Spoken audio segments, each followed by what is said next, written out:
for 2018 and 2019. So I am very thrilled about that. So for 2018, I'm working on minority business contracting.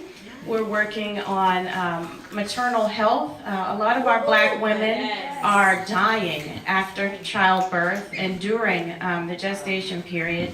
And as a mom of 4, I think that that is something that we need to look into. I know my 4 experiences in the hospital were not ideal.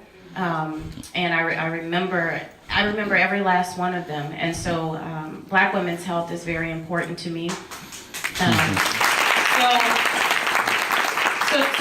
those are the 2 big items. We're watching the Clean Energy Jobs Bill, so I want to make sure that any money that is distributed in this state is distributed fairly in our community. My central premise really is making sure that families can support themselves and that money flows through our community just as much as it flows through other communities.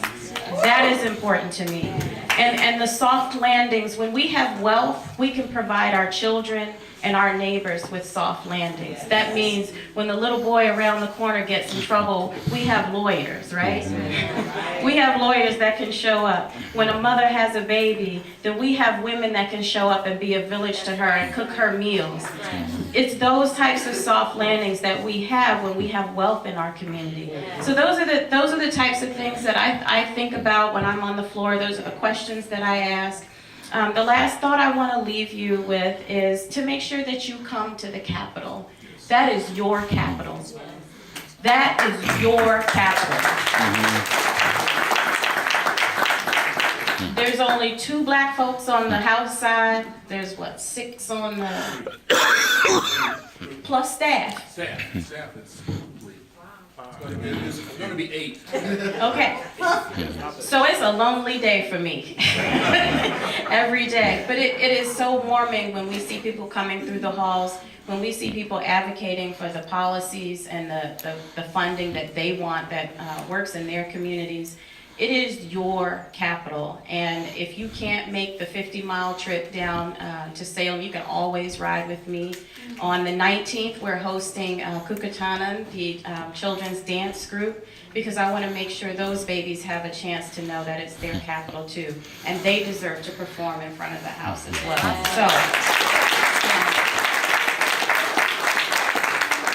So unlike my colleagues in the Senate, I will be brief and pass it on.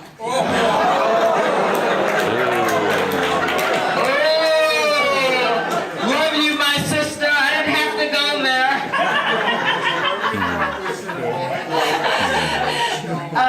Good evening. I don't think you heard me. I said good evening. All right, now I know you're paying attention. I am Joanne Hardesty. I am the proud president of the NAACP Portland branch. I am a 3-term former legislator, and I want to say to you, I think the question was about our background. Anybody can read my bio, but I want to talk about leadership because this is about black leadership. There are people that will tell you they're leaders, and there are people who will lead. And be very careful that you don't mistake the 2.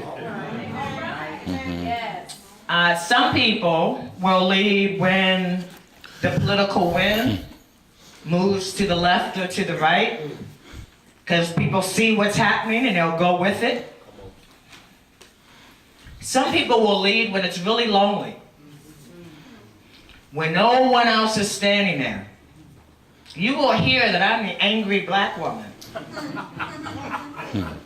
And so when people say, there's the angry black woman, my response is, how come you aren't angry?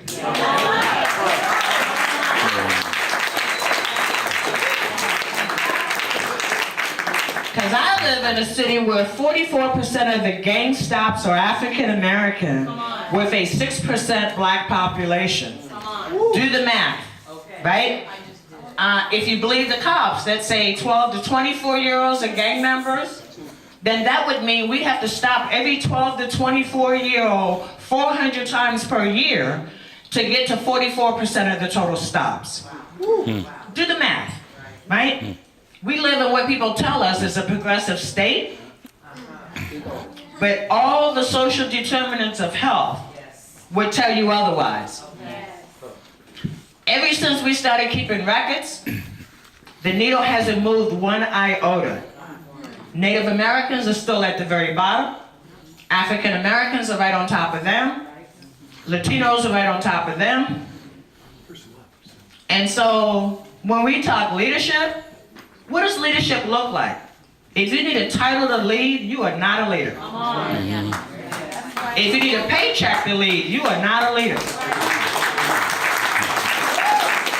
If you need people behind you giving you talking points, you are not a leader. Okay? And so, let's talk about leadership. And here's what I know. When you see this panel, this is the dream. This is the civil rights movement alive and pumping. You look at this panel, we have more African Americans in the legislative body today than we've ever had. When I was a freshman, I was the only woman, the only African American in a freshman class of 17. And that was in 1995. So we are living the dream today, but we also have a responsibility to make sure that we're bringing the next group along. Because I gotta tell you, Selma was happy with one black person in the House and one black person in the Senate. And when people were running, they would say, well, we already got a black voice, right? We don't hear when we got white men, well, we already got a white male voice. We don't need any more of those, right? And so, well, that's another conversation, right? What I want to say is that this is the dream, but we must do so much better. Thank you.